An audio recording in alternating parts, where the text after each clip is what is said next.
¿Qué tal? Muy buenas noches. Mi nombre es Roberto Molina. Soy residente 1 de cirugía general en el Hospital General San Juan de Dios. Esta noche pues vamos a dar una pequeña clase sobre trauma craneoencefálico. Comencemos.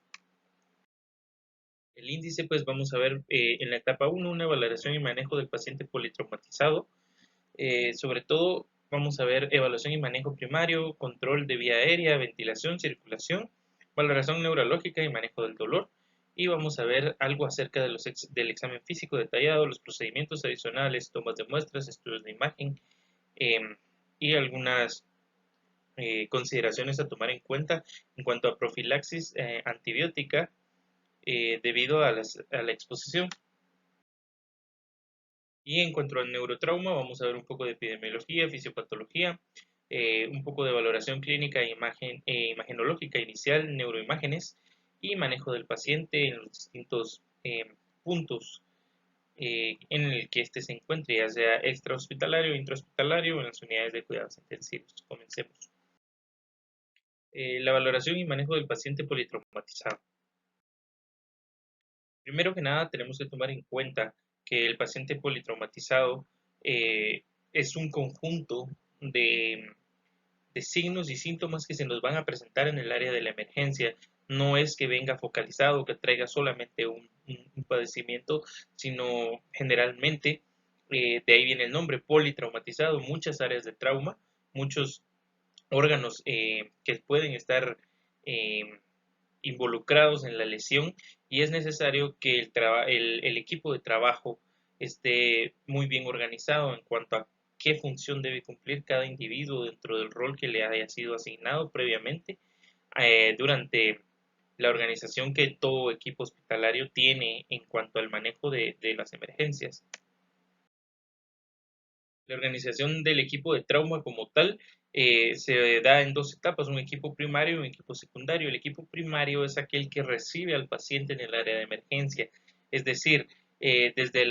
los clasificadores en la entrada del hospital hasta los médicos que realizan la evaluación inicial y el tamizaje del paciente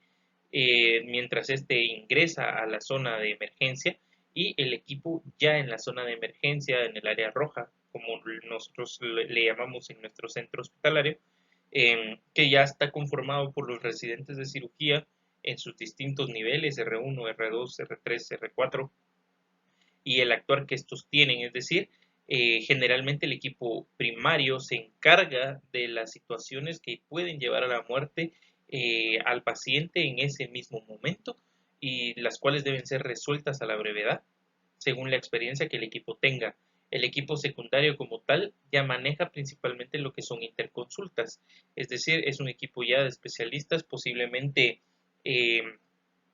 que luego de la etapa aguda van a realizar alguna intervención, en su mayoría por nuestro rubro quirúrgica, en la que lograrán hacer que el paciente no solo se estabilice, sino que también pues resuelva el problema inicial de manera completa.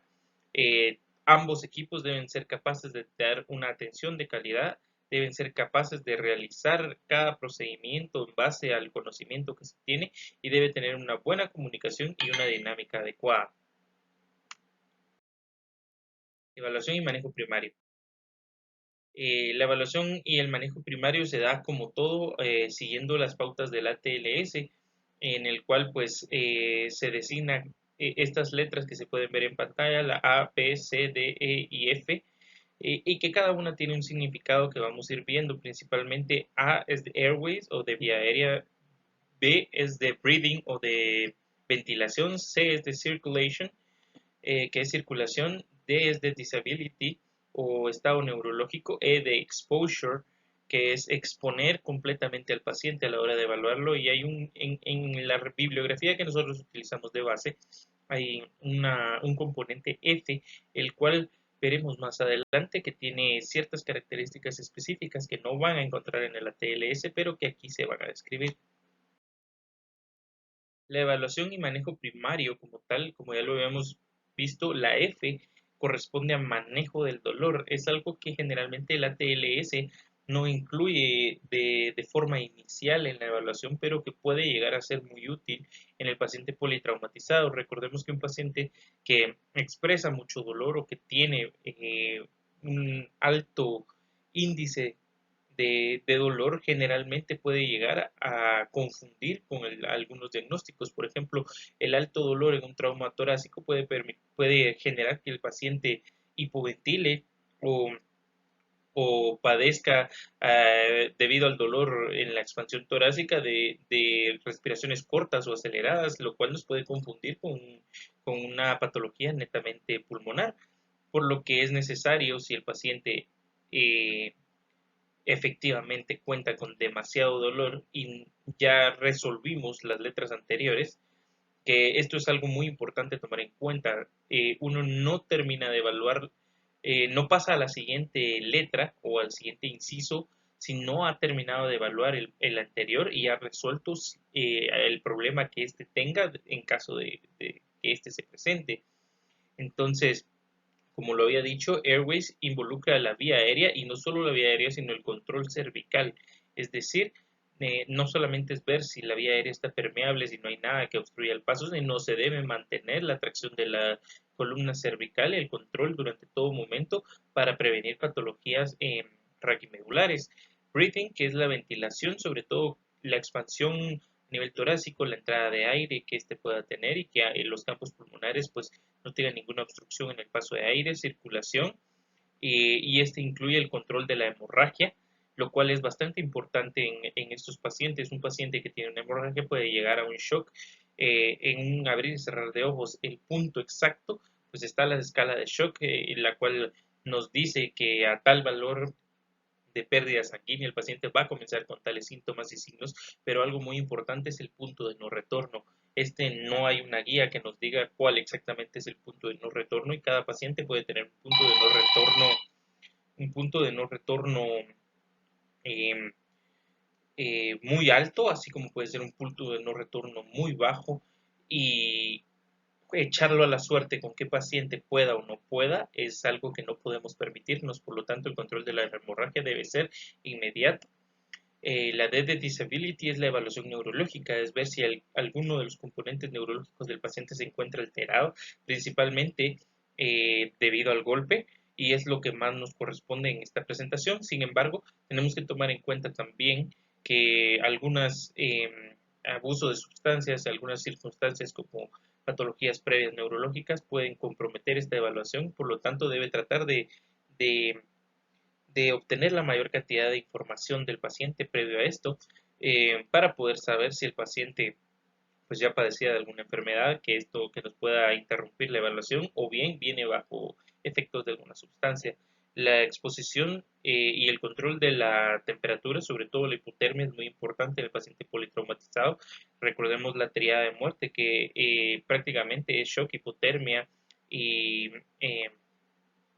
alteraciones en la coagulación que nos puede llevar a una muerte rápida del paciente y el manejo del dolor, como ya lo habíamos mencionado previamente.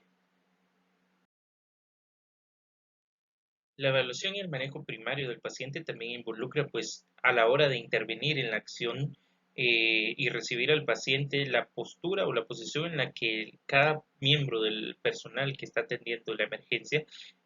va a tomar durante la misma. Siempre es bueno contar con un líder que generalmente va a ser el que organiza el equipo de trabajo, el que está pendiente de los tiempos, de la colocación de los medicamentos que sabe qué tiene que hacer, pero generalmente, sería lo mejor, no esté involucrado en el proceso del paciente, es decir, que solamente dirija a su equipo y que se enfoque en pensar y ver qué es lo que está haciendo cada uno de los otros integrantes. Siempre vamos a tener pues personal de enfermería que está encargado sobre todo del manejo de medicamentos, la aplicación de soluciones, sustancias o lo que necesite colocarle al paciente y los miembros del equipo generalmente somos residentes que se van a encargar dependiendo de la situación de algunas tareas simples, ya sea el manejo de la vía aérea, manejo de circulación, es decir, que ver que el paciente tenga adecuado pulso, que tenga adecuada presión arterial, que no esté sangrando, el paciente, el mismo personal de salud puede evaluar el neurológico, puede evaluar la exposición del paciente y siempre y cuando haya alguien que se esté encargando principalmente de la vía aérea. Generalmente se distribuye una persona para la vía aérea, otra persona que administra medicamentos, que administra, que lleva el tiempo desde que ingresa el paciente y la persona pues que se encarga de la evaluación secundaria y rápida, que sería ver que el patrón ventilatorio, la circulación, la exposición, que es lo que ya habíamos mencionado, y hay distintos esquemas que pueden llegar a tomarse y esto es preferencia del grupo de trabajo o bien sea de los protocolos que se tengan en los hospitales.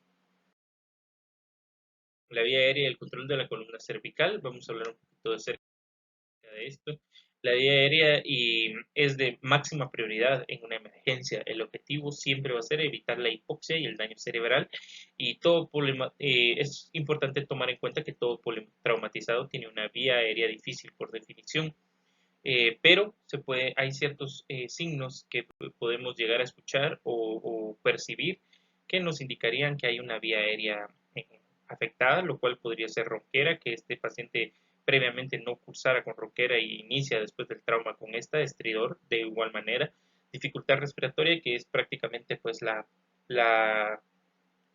el índice principal o la marca principal que el paciente tenga dificultad para respirar y o una ausencia de respuesta completa. Podemos asumir que principalmente siempre va a ser la vía aérea. Eh, Algunas causas pueden ser la obstrucción directa dada al trauma o indirecta, eh, que permanezca un cuerpo extraño a través de la vía aérea, ya sea la dentadura, si él utilizaba sangre, vómitos, un hematoma que comprima la vía aérea, y el tratamiento siempre va a ser revisar la cavidad oral y extraer los cuerpos extraños en caso de haber, o bien sea aplicar succión si fueran cuestiones líquidas como vómito, sangre, etcétera. Se puede utilizar una cánula nasofaringia si el paciente está consciente y si el paciente se encontrara inconsciente o tiene reflejo, sin reflejo nauseoso, pues ahí podemos utilizar una orofaringia. Eh, y sobre todo siempre tenemos que recordar pues la elevación y la tracción de la mandíbula, o sea, una buena postura a nivel del cuello y de la columna cervical y de la apertura mandibular puede llegar a hacer que el paciente ventile de una mejor manera en caso de que no tengamos la forma de realizar o llevar una vía aérea avanzada. Y pues en pacientes que tienen una escala de coma de Glasgow menor de 8 puntos, es necesario inicialmente generar una vía aérea definitiva, la cual puede ser quirúrgica o no quirúrgica. La no quirúrgica es la más común, que puede ser la colocación de un tubo orotraqueal o nasotraqueal. Eh, y la quirúrgica, pues que generalmente puede ser una cricotiroidotomía o una traqueostomía de emergencia, las cuales son completamente válidas en el contexto del que el paciente tenga una ventilación no adecuada o una respiración comprometida. Las indicaciones para una vía aérea quirúrgica generalmente va a ser que haya edema a nivel de la glotis, que haya una fractura en la laringe, que haya una hemorragia orofaringia severa o intubación nasal u oral que esté contraindicada por alguna razón. Ya sea lo principal casi siempre van a ser fracturas a nivel de la región nasofaringia. Protección de la columna, como lo habíamos mencionado, se debe mantener hasta que se descarte la lesión y evitar todo tipo de movimiento, sobre todo rotación, flexión, extensión de cuello y de la cabeza, el cual no tenga un control por parte del equipo, porque en algunos de estos movimientos pues, puede generar un daño a nivel de la médula. La ventilación, pues el objetivo principal es la Em, y el manejo inicial es con oxígeno suplementario, asistir pues, la ventilación mecánica en caso de ser necesaria, favorecer el intercambio gaseoso y el manejo de complicaciones. Las complicaciones principales, sobre todo a nivel de vía ventilatoria, es el neumotórax de tensión, el tórax inestable, el neumotórax abierto o un neumotórax masivo, lo cual pues no nos atañe en esta presentación, pero es importante saber que puede ser crucial el manejo de estas entidades a la hora de recibir un paciente politraumatizado. Circulación y control de la hemorragia, pues hay que ver sobre todo el sangrado externo, que sea evidente y se debe controlar de inmediato. Y el sangrado interno es el que supone un reto como tal y debe sospecharse según el mecanismo de trauma o bien si se cuenta con un área avanzada como en el caso de nosotros realizar el ultrasonido FAST, el cual nos permitiría pues ver si hay líquido libre en las principales zonas abdominales y llevar a este paciente de inmediato a sala de operaciones. El volumen circulante generalmente es de 70 ml por kilo. En un paciente de 70 kilos nos daría 4.900 o 5.000 ml, que es lo que generalmente y fisiológicamente se maneja. El estado de choque ya lo habíamos visto, se define como una perfusión orgánica y una oxigenación tisular deficiente, debido generalmente en estos casos a hipovolemia por pérdidas sanguíneas, y siempre pues hay que evaluar el estado de conciencia, la coloración de la piel, el pulso y la presencia de pulso radial, el cual pues si está ausente en el paciente significa que está a menos de 80 milímetros de mercurio la presión sistólica y es algo que nos debe preocupar. La sospecha del sangrado interno, como lo habíamos visto, puede ser un trauma abdominal, sobre todo las áreas principales es la cavidad peritoneal y la cavidad retroperitoneal. Y como lo había mencionado, pues se puede utilizar el estudio FAST, realizar un lavado peritoneal, radiografías simples, pelvis o una tomografía en caso de que el paciente pues estuviera estable. De no ser estable, de no estar estable y no poder contar con ninguna de estas, lo indicado sería de llevarlos a las operaciones. Y el trauma torácico, pues que generalmente existe en la radiografía simple de tórax, un IFAST, o FAST extendido y que sobre todo la sospecha clínica nos puede llevar a esto. Estigma de trauma torácico, un estado de shock no explicable a nivel abdominal, signos clínicos compatibles con hemotórax o dificultad para respirar. Actividad eléctrica sin pulso, esto se puede dar en el ambiente de un paciente que entre en paro cardíaco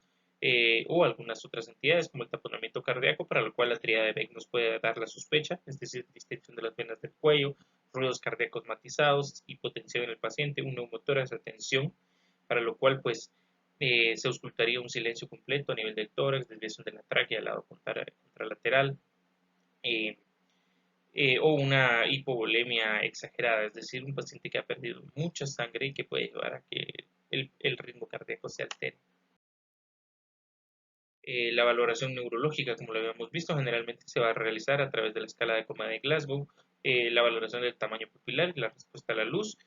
Siempre se debe determinar el tamaño pupilar y la respuesta a la luz para saber si existe lateralización, si necesita algún tipo de tratamiento quirúrgico. Y algo que nos puede impedir esto es el uso de alcohol o drogas que puede influir en el estado neurológico y no debe ser supuesto siempre a lesiones craneales internas. Debe tratar de comprobarse lo contrario en este caso. El manejo del dolor es una función vital del sistema nervioso que correspondería a la F, generalmente nos alerta del daño, pero es importante disminuir el dolor sin afectar el estado neurológico del paciente, sobre todo porque puede alterar las variables hemodinámicas o respiratorias del mismo, como ya lo habíamos mencionado, y se prefiere pues la analgesia multimodal. Tiene pues menos incidencia de efectos adversos. Evaluación y manejo secundario, aquí pues es cuando el paciente ya pasó del área crítica, ya salió de las heridas o bien sea de las patologías que puedan llevarlo a la muerte en ese instante y se puede decir que el paciente ya tiene signos vitales en rangos estables, el problema se resolvió y entonces puede pasar a una mejor evaluación, a una evaluación detenida, tal vez consultas con algunos especialistas y esto incluye pues la reevaluación primaria, hacer una buena anamnesis, un examen físico ya detallado, algunos procedimientos adicionales, tomas de muestras que nos puedan dar alguna idea de qué está pasando con el paciente y estudios de imagen. Y en el caso del trauma, pues la profilaxia antitetánica y antibiótica. La reevaluación primaria es volver a evaluar el paciente de pies a cabeza, prácticamente ver si hay o no hay algún tipo de alteración que se nos haya podido pasar en la emergencia, protocolos para la valoración de la columna cervical, el uso de imágenes, todo paciente politraumatizado siempre debe tener la protección de la columna hasta que se compruebe que no hay ningún daño a nivel de esta y evitar pues rotación, flexión, extensión de cabeza y el cuello. La anamnesis es una parte muy importante. Aquí es cuando ya podemos evaluar al paciente por completo, preguntarle antecedentes médicos, quirúrgicos, traumáticos, alérgicos y ver si el paciente tenía algo que nos explique por qué tuvo el accidente o simplemente pues algo que nos indique qué medicamentos no podemos aplicarle, qué tipo de pruebas puede o no puede realizar el paciente o cuáles no deberíamos de realizar. Por ejemplo, tal vez estaba embarazada, cuándo fue su última comida, si es alérgica a la aspirina, si es alérgica al antibiótico, amoxicilina, cualquier tipo de cuestión que nos pueda complicar el caso, debe ser vista en este momento. El examen físico detallado por sistemas es el examen físico que nosotros seguimos con el protocolo normal de evaluación del paciente, es exhaustivo. Eh, Debe realizarse en caso de que no encontremos alguna falla o tengamos alguna sospecha específica. Generalmente va de céfalo caudal, es decir, de arriba hacia abajo. Se debe evaluar tanto anterior como posteriormente el paciente y dar especial atención al examen neurológico. Aquí pues tomamos en cuenta la escala de Glasgow, la valoración de los pares craneales, de la fuerza muscular y sensibilidad con la escala de Daniels, reflejos osteotendinosos, y alteración neurológica local. Aquí podemos ver pues la escala de coma de Glasgow tiene su componente ocular, verbal y motor. Esto pues se puede revisar en la presentación. La examinación de los nervios o los pares craneales, el olfatorio, el óptico, el oculomotor y qué es lo que realizan. Aquí tenemos una pequeña tabla ilustrativa de cómo podría recordarse el examen físico de los mismos o cómo evaluarlo. La escala de Daniels en cuanto a fuerza muscular, que esto es muy importante, nos puede hablar de que hay un daño a nivel ya sea medular como cortical, dependiendo si es la correlación con la sensibilidad que el paciente tenga a distintos niveles, etcétera. Y este es pues, el componente sensitivo. Esta pequeña tablita nos explica pues, la valoración de los reflejos tendinosos. Debe preocuparnos siempre la reflexia o la hiporreflexia generalmente, eh, porque suelen ser los más vistos a nivel de trauma, pero que tenga hiperreflexia o clonus no significa que no tenga algún daño neurológico. Sobre todo el clonus es bastante visto, daño a nivel de la corteza cerebral. Procedimientos adicionales a la atención primaria. Entre estos están pues, la colocación de distintos catéteres como la sonda nasogástrica, el catéter o una sonda Foley para el vaciamiento de la vejiga urinaria, la sonda orogástrica. Todos estos procedimientos pues, se incluyen aquí y se van dando conforme la evaluación exhaustiva del paciente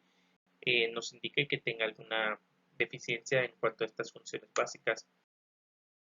La toma de muestras de laboratorios adicionales, sobre todo estamos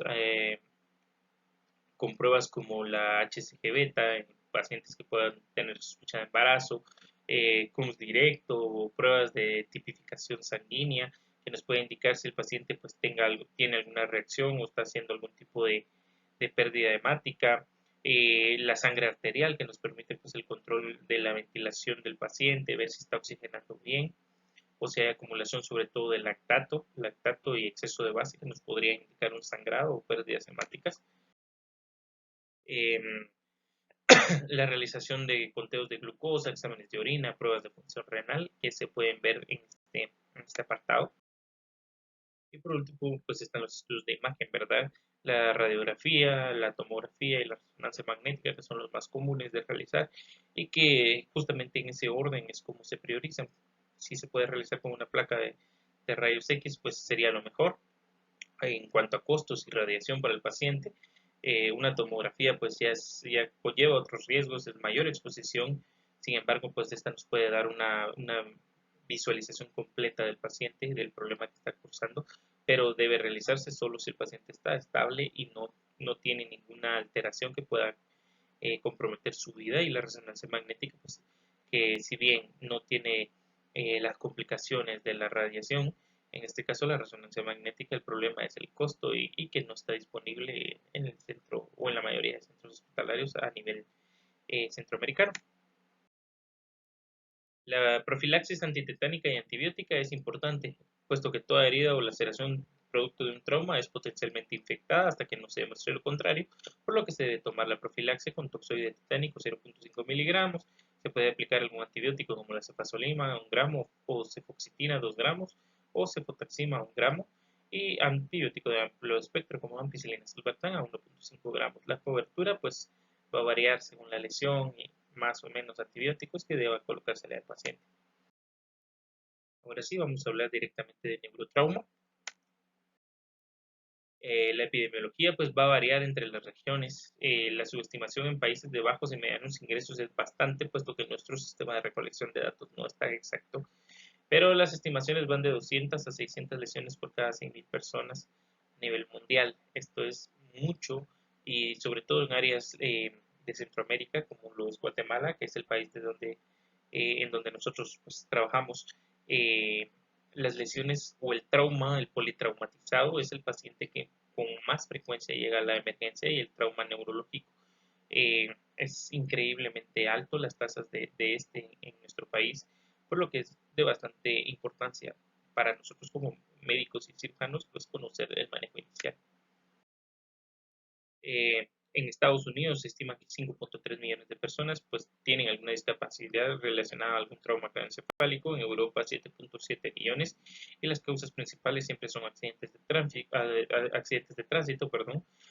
arrollamientos, accidentes en motocicleta y heridas por arma de fuego. Tal vez aquí con nosotros generalmente suelen ser más las heridas por arma de fuego y los accidentes en motocicleta a nivel centroamericano. La fisiopatología, pues los conceptos básicos eh, sería que acerca del cráneo y el canal vertebral, la parte de que son estructuras rígidas, sobre todo a nivel del cráneo, por lo tanto, tanto la sangre, el líquido cefalorraquídeo como el cerebro están en un orden constante dentro de la bóveda craneana o dentro del cráneo, por lo cual cualquier alteración que provoque eh, un acúmulo, ya sea de sangre, líquido o alguna otra sustancia o pérdida de la misma, genera que al ser una bóveda cerrada, no pueda contrarrestar del todo, eh, sobre todo la acumulación, en este caso de sangre, y esto provoque pues compresión a nivel cerebral. Esta es la teoría de Monroe-Kelly. Las lesiones pueden ser una lesión primaria, que es en el momento del accidente, generalmente suele ser irreversible y es un daño directo al tejido, ya sea óseo, meningio, cerebral o medular. Está la lesión secundaria, que es aquella que se produce minutos después de la lesión. Esta tiene una progresión y es limitada y suele ser sobre todo por cambios a nivel molecular. Y está la lesión terciaria, que puede producirse pues, posteriormente por isquemia tisular durante mucho tiempo, una respuesta inflamatoria del cuerpo o compromiso de la presión de perfusión cerebral. Una respuesta inflamatoria siempre está dada por mediadores citoquímicos y un tiempo máximo de expresión. Generalmente pues tiene una recuperación natural. La importancia de la atención prehospitalaria y el manejo quirúrgico temprano. En este caso, se sabe que una atención temprana del paciente politraumatizado y con neurotrauma genera una disminución en el índice de mortalidad y generalmente si el daño no es severo puede disminuir bastante la discapacidad que éste tenga futuro. Una atención adecuada es de suma importancia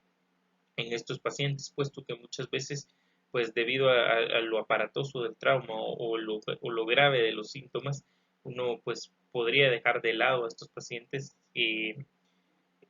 creyendo que pues no tienen un muy buen pronóstico, pero si nuestra atención es adecuada y es rápida, pueden llegar a tenerlo y la necesidad de intervención rápida y eficaz es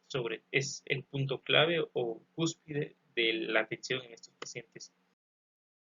La valoración clínica y imagenológica inicial del paciente,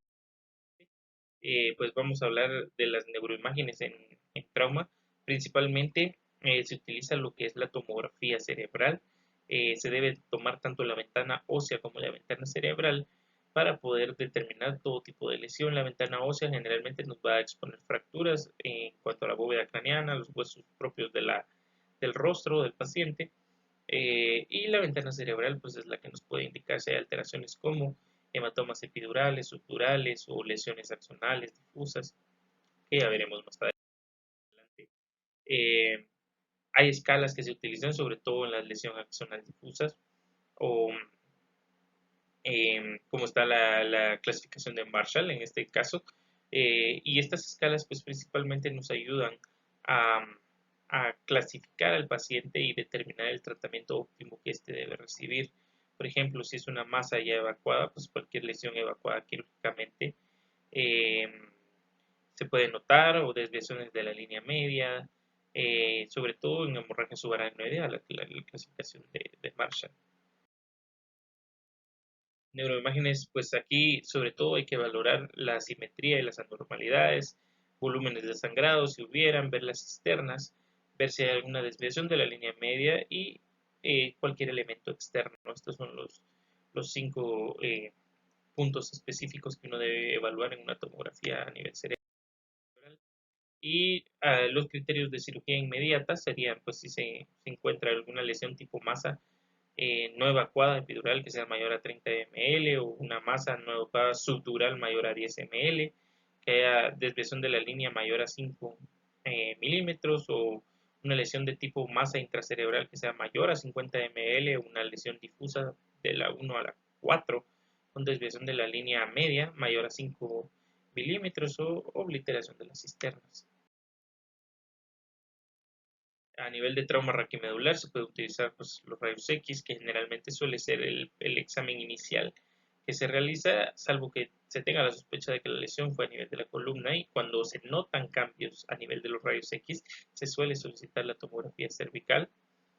o ya sea de la columna torso-lumbar y en caso pues no haya lesión ósea, pero sí haya algún compromiso neurológico a nivel de la médula espinal, pues se puede utilizar una resonancia magnética para ver este tipo de daños a nivel de la columna eh, cervical o dorso lumbar. La clasificación de las fracturas a nivel toracolumbar, pues se utiliza la clasificación de la AO o de la Asociación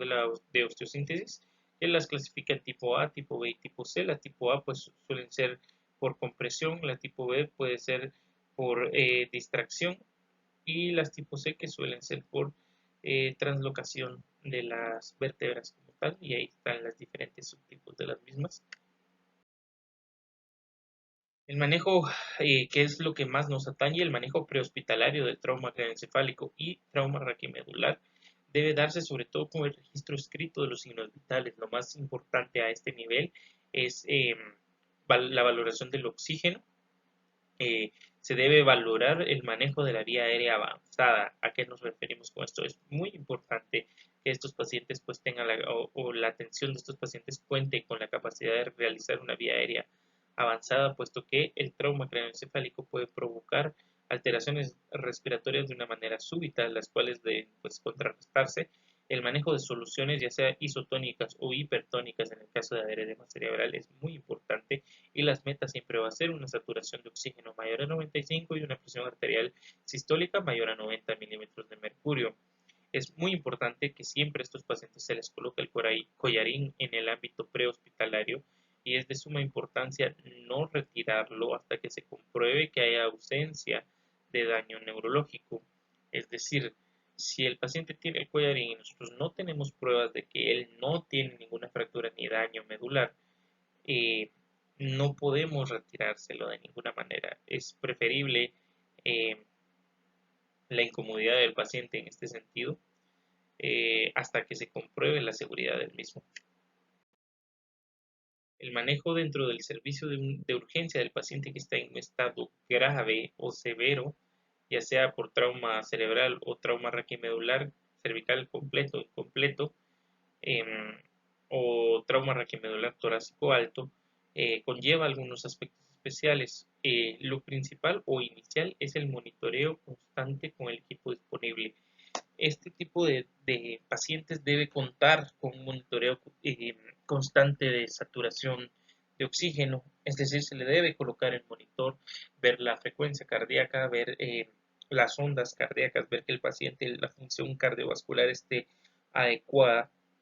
Eh, Debe contarse con medidores de de CO2 en caso de que el paciente haya sido colocado bajo ventilación mecánica, que es otro aspecto muy importante, la capacidad del manejo de una vía aérea avanzada. Muchos de estos pacientes pues ya están bajo una vía aérea avanzada debido al daño grave de las estructuras neurológicas, por lo que eh, debemos ser capaces o el equipo de trabajo debe ser capaz de manejar una vía aérea avanzada, y si se tienen los monitores para valorar otras constantes como la expulsión de CO2 del paciente, pues deben utilizarse. Se debe realizar la terapia hiperosmolar para el manejo de edema cerebral. Eh, Sobre todo, pues aquí se puede utilizar nuevamente la escala de Marshall, y esta debe ser reevaluada en el paciente, o las distintas escalas deben ser reevaluadas en el paciente a las 4 o 6 horas de haber ingresado a un área de cuidados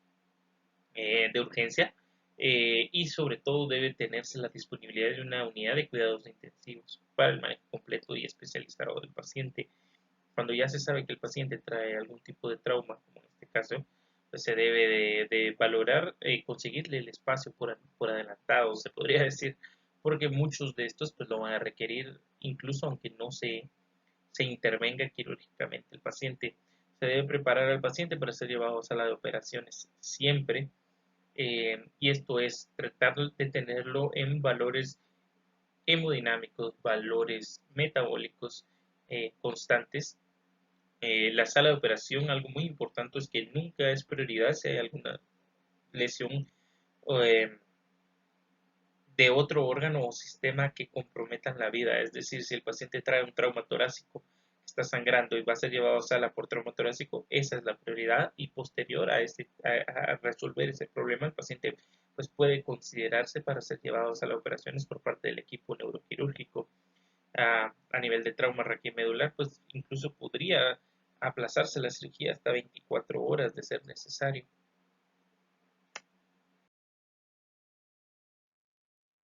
El manejo del paciente en estado no grave, es decir, leve o trauma raquimedular torácico bajo o lumbosacro, eh, hay que considerar algunas cosas. Entre estas es que el paciente esté estable no significa que el paciente no requiera tratamiento quirúrgico. Muchas veces el paciente puede estar estable, sin embargo las lesiones están presentes y deben repararse quirúrgicamente. Es muy importante el plan educacional a los familiares y al paciente, de que a pesar de que él en ese momento su vida no esté en riesgo, no significa que él esté bien y que no requiera las intervenciones. Se debe valorar el alta del paciente cuando el paciente pues cuenta con una escala de coma de Glasgow de 15 puntos y la tomografía es normal. Se debe dar amplio plan educacional de que si el paciente pues comienza con signos de alteración neurológica, ya sea náuseas, vómitos, visión borrosa, cefalea, eh, debe regresar de inmediato al hospital, porque puede ser que algo que no hayamos visto previamente en la tomografía haya aparecido mucho tiempo después. En los pacientes pues que tienen un trauma moderado, es decir, una escala de coma de Glasgow que va de 13 a los 15 puntos, eh, principalmente 13 o 14, y una tomografía normal, debe cumplir un periodo de observación, y posteriormente se debe volver a evaluar la fuerza y la sensibilidad del paciente, y, y generalmente se realiza con estímulos nociceptivos. Los más comunes pues puede ser el pellizco a nivel del lóbulo de la oreja. Se puede realizar con un frote con los nudillos a nivel del esternón del paciente, que nos permita pues ver la capacidad de localizar el dolor que éste tenga, y nos permite calcular la escala de Glasgow de una manera más objetiva. Eh,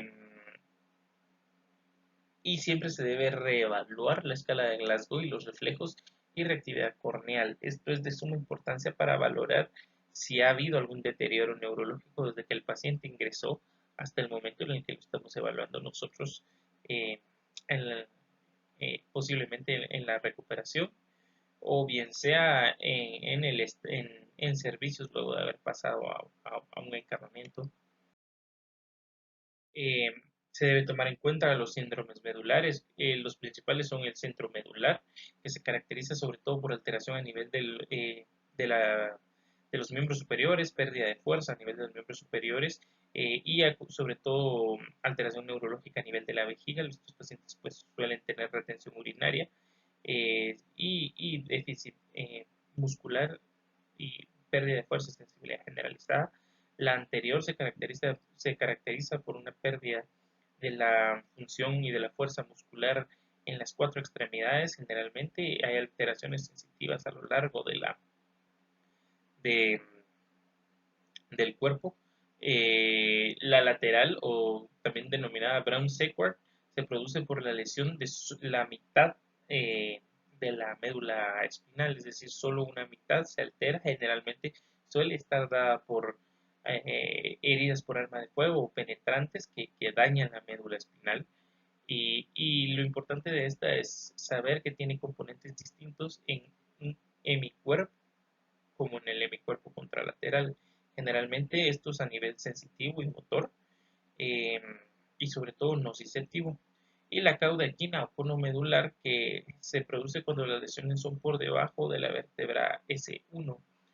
Eh, Generalmente la cauda equina suele ser alteraciones a nivel periférico, en el uso periférico, mientras que el cono medular pues son alteraciones de los nervios medulares, y los signos y síntomas son distintos. Generalmente la cauda equina suele tener presentaciones periféricas. El manejo quirúrgico del trauma craneoencefálico y del trauma raquimedular es bastante importante, pero se deben cumplir los criterios para llevar a sala de operaciones al paciente, que fueron los que ya vimos y mencionamos anteriormente. Es de suma importancia que cumpla el criterio para ser llevado a sala de operaciones, puesto que las operaciones neurológicas, tanto a nivel craneoencefálico como de la médula espinal, eh, son muy delicadas y conllevan muchas complicaciones para el paciente en cuanto al error médico. Por lo tanto, en la medida de lo posible se debe evitar la cirugía si este no tiene criterios para ser llevado. Cuando es llevado a sala de operaciones se debe tratar de que le estén características de normotermia, es decir, que tenga menos de 37.5 de temperatura, que esté la normonatremia, que tenga entre 135 y 140 miligramos por decilitro, una normoglucemia, que en estos pacientes pues es un poco más alta de lo normal, puede ser de 110 a 150 miligramos por decilitro, la normocapnia, que se maneje un dióxido de carbono entre 30 y 5 y 40, perdón, una normoxemia mayor a 92 y una normobulimia que nos permita pues una presión venosa central entre 10 y 12 milímetros de mercurio, y la ventilación mecánica, que debe valorarse si hay un deterioro neurológico del paciente, si hay hipertensión endocrinal, es otra indicación para ponerlo en ventilación mecánica, una insuficiencia respiratoria, que tenga patrones ventilatorios anormales y la incapacidad de poder mantener una normoxemia y normocapnia. Son cuestiones que debemos tomar en cuenta para que el paciente pues, sea colocado bajo ventilación mecánica. eh, el resultado de los pacientes con trauma craneoencefálico y trauma raquimedular va a depender mucho del grado, la severidad de los mismos, por ponerlo de otra forma, y hay formas objetivas de medirlo. Está la escala de resultados de Glasgow, que es a nivel cerebral, y la escala SIM a nivel raquimedular, y miden sobre todo parámetros eh, del cuidado personal, de la función motora del paciente, si el paciente puede o no movilizarse por sí mismo, y eso nos da pues un pronóstico de qué tanto afectó el incidente en la vida del paciente. Generalmente, cuando los traumas son moderados a severos, las repercusiones a nivel de la autosuficiencia del paciente siempre se ven mermadas, ya sea tanto en el trauma craneoencefálico como raquimedular, y es algo a tomar en cuenta en el plan educacional que se le debe dar a los familiares e incluso al propio paciente, y debe estar uno 100% seguro de que el paciente conceptualiza lo que se le transmite, y es capaz de entender las complicaciones por las que está cursando. Eh, el manejo en los cuidados intensivos es muy similar al manejo que se da a nivel hospitalario. El objetivo siempre se centra en limitar las lesiones secundarias y terciarias, aquí mencionan cuaternarias incluso, tomando pues las medidas de neuroprotección fisiológica, el manejo de las situaciones especiales, colocación de ventilación mecánica, manejar los valores de sodio, de glucosa, la presión arterial del paciente, manejar sobre todo los conceptos de presiones intracraneales, de la hipertensión que pueda producirse, ya sea endocraneal o intrarraquídea, los cuidados generales de soporte y a otros órganos, es decir, evitar que el paciente haga una falla renal, evitar que el paciente tenga deterioro gastrointestinal, evitar que el paciente pues no pueda cumplir las funciones cardiovasculares normales y debe tratar de mantenerse siempre una adecuada presión de perfusión cerebral y medular. Esto es posiblemente lo más difícil y se da siempre en las unidades de cuidados intensivos, puesto que ellos pues cuentan con la experiencia en el manejo de este tipo de inestabilidades en el paciente. Y se han descrito pues 6 variables principales que se deben garantizar en la neuroprotección conocida como la 6N, que es lo que ya habíamos visto, ¿verdad? La normotermia, la normonatremia, la normoglucemia, normocapnia, normoxemia y la normovolemia. Eh, y con esto pues habremos terminado la presentación del día de hoy. Eh, Cabe resaltar que si bien no fuimos sumamente específicos con algunos aspectos, es importante que a nivel general conozcamos los parámetros iniciales, que es el manejo de la vía aérea, como ya lo habíamos visto, el manejo de soluciones isotónicas o hipertónicas para el manejo del edema cerebral, el manejo de las escalas de clasificación de trauma craneoencefálico y de trauma raquimedular. Es importante el énfasis en esto porque nos va a permitir a nosotros comunicarle la información de manera adecuada al neurocirujano, quienes van a ser los que ya valoren el tratamiento quirúrgico, por eso no se ahondó tanto en este aspecto. Eh, y pues, gracias por su atención. Este video es ilustrativo, está en el canal de YouTube de la Unidad de Cirugía General del Hospital General San Juan de Dios. Les repito mi nombre, Roberto Molina. Para mí fue un gusto haber dado esta pequeña clase y nos vemos una próxima oportunidad.